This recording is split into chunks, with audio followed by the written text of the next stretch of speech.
Je suis Marie de las Mercedes d'Orléans, née le 24 juin 1860 à Madrid.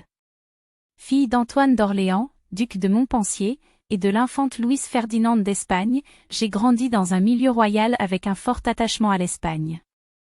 Mon destin a basculé en 1878, lorsque je suis devenue la reine d'Espagne à l'âge de 17 ans, bien que mon règne ait été aussi bref que tragique. Je n'étais encore qu'une jeune fille lorsque j'ai rencontré Alphonse XII, le roi d'Espagne, mon cousin au 2e degré.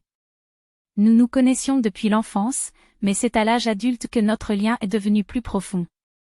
Alphonse et moi nous sommes sincèrement aimés, et malgré les résistances initiales de certains membres de la cour, il était déterminé à m'épouser.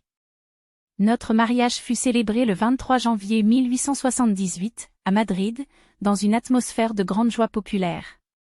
Le peuple espagnol m'accueillit avec une affection immense, voyant en moi une reine jeune et aimante, un symbole de renouveau pour la monarchie après des années de troubles politiques. Cependant, peu de temps après notre mariage, ma santé commença à se détériorer.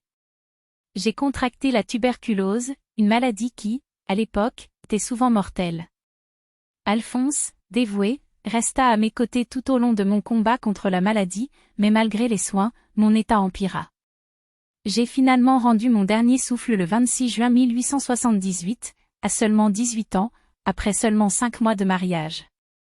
Ma mort a provoqué une immense vague de chagrin à travers l'Espagne.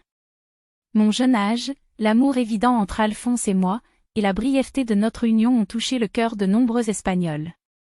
Alphonse XII, profondément affecté par ma perte, ne s'est jamais totalement remis de cette tragédie, bien que la couronne lui imposât de se remarier pour assurer la continuité de la dynastie. Mon corps repose dans l'Escurial, le panthéon des rois d'Espagne. Mon souvenir, en revanche, a perduré dans le cœur du peuple espagnol.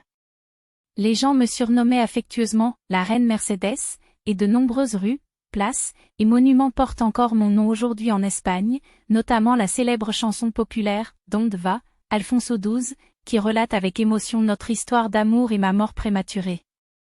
Bien que mon règne ait été de courte durée et que je n'ai pu m'accomplir pleinement en tant que reine, je reste dans l'histoire comme une figure douce et aimée, dont la vie a été marquée par un amour sincère et une tragédie précoce.